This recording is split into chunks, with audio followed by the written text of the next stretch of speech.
And welcome back. In today's recap, I'm going to be taking a look at Lufthansa increasing its flight prices, which I think a lot of you will have something to say on. Qatar Airways wants to purchase part of an airline, but its reasoning behind it is very intriguing, and Jetstar is adding a new route. But why is it worth talking about? Because it's an ex-Bonza route.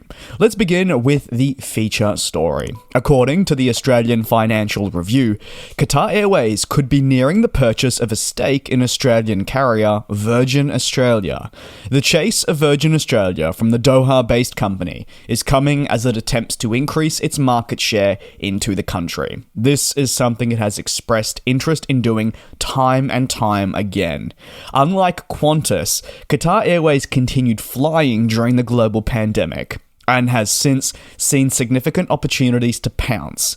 The airline believes that if it was allowed to increase its flying into key cities, it would be able to lower prices, make travel more convenient, and provide greater opportunities for onward connectivity. While Qatar Airways already has a presence in Australia, its attempts to grow haven't come off as intended. Well, there's no other way to put it, but it's received a lot of pushback. Qatar feels the rejection came following the threat they would pose to the flag carrier Qantas, who are facing mounting pressures from every angle as more and more international carriers have the available aircraft and capacity to serve Australia more efficiently.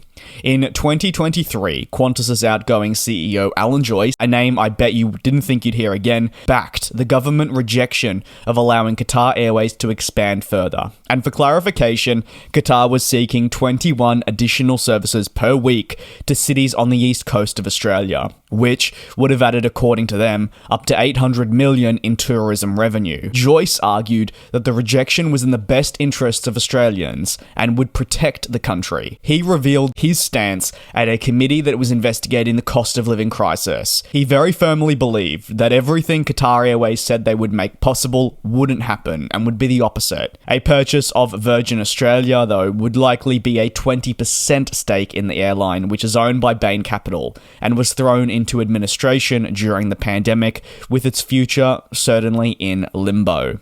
As part of the major rebuild, the company removed all its wide bodies, such as the 777 and A330. Seems like forever ago that they flew these aircraft types. But yes, they were removed in a bid to streamline towards a single-aisle fleet that primarily focused on short to medium-haul routes across Australia and nearby locations.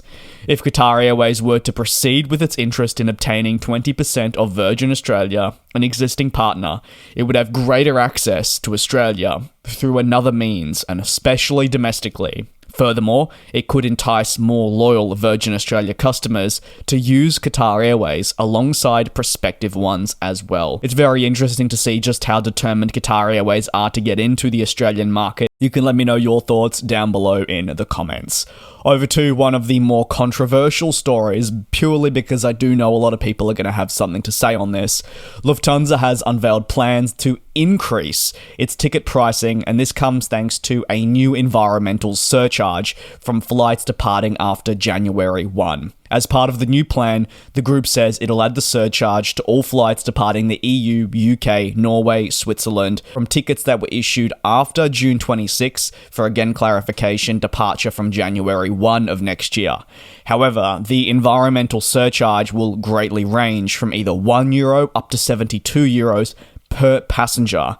The rate will alter based on the route that said passenger is flying on, alongside the fare type that they have purchased. Generally, the surcharge follows a mandate, which meant all airlines must use a minimum of 2% sustainable aviation fuels, or SAF, in their operations by 2025. And while it will start with a minimum of 2% by 2025, progressively the EU obviously wants greater implementation and is therefore mandating progressive percentage increases up through to 2050, when the hope is airlines will be utilizing 70% sustainable aviation fuels at a minimum. But obviously 2025 is quite quite soon, and for Lufthansa Group and others in the EU, the mandate approval that came in 2023 has meant the need to source SAF in this timeframe has not only increased costs, but also increased subsequent pressures. These pressures mean the group has been left, they say, with no choice but to add a surcharge on the flights. Lufthansa Group claims that it can't operate with these mandates without increasing the cost of purchasing a ticket, and this will be done again to confirm via that surcharge. Lufthansa Group says it plans to invest billions each year into new technologies, which will help partners innovate and make sustainable flying easier and easier with time. Moreover, Lufthansa Group says it will continue supporting global climate and weather research, something it has done for many years. The company is really highlighting this initiative to really showcase its positive intentions, but despite all of this, it reaffirms its stance that introducing a surcharge is the only way to meet the new EU mandate. What are your thoughts? Do you believe this is fair that you could see €72 added to your ticket per passenger because of the need to implement SAF? Do you believe this is a positive move, or are you frustrated by the additional costs for something that is already so pricey? On to the final story. Jetstar, part of Qantas Group, has announced a new route across its network, but this is an important one because it's pouncing on a previously served route by the collapsed Bonza. From the 3rd of December this year, Jetstar will fly between Cairns and the Sunshine Coast, the latter being a hub for Bonza when it used to fly across Australia. Flights will be operated 4 times weekly, and Jetstar plans to utilise its A320 aircraft between the locations. Furthermore, the airline says that the flight's launch will just be in time for the Australian summer, obviously when many travellers are heading up north to enjoy the warm weather, beaches and tourism hotspots. JQ808-809 interestingly will actually operate thrice weekly between launch date and the 12th of December. There will be a change after this. For your peak summer holidays that run from early December through to the end of January, flights will depart 4 times weekly, and they will also be retimed for a morning departure. So the summer influx will be meted with greater flights and better optimal timings. But after the summer holidays conclude and moving into February, the flights will be scaled back to thrice weekly again, with departures back towards the late afternoon and evenings. Following Bonza's collapse, Australian airlines have been looking to pounce, not just for the good of customers who obviously lost important connections, but to be able to increase their market share naturally and take the role of Bonza, even if those fares are going to be considerably higher. Jetstar, part of Qantas Group, primarily faces competition from Virgin Australia on some routes. The continued growth of Rex also presents challenges.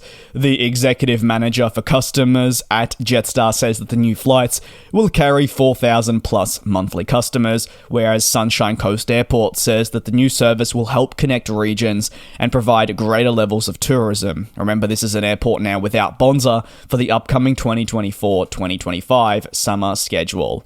Thank you very much for your support here on the channel. It is certainly appreciated. Please take care, do be safe, and I'll see you tomorrow, same place, same time, for another very standard aviation news recap.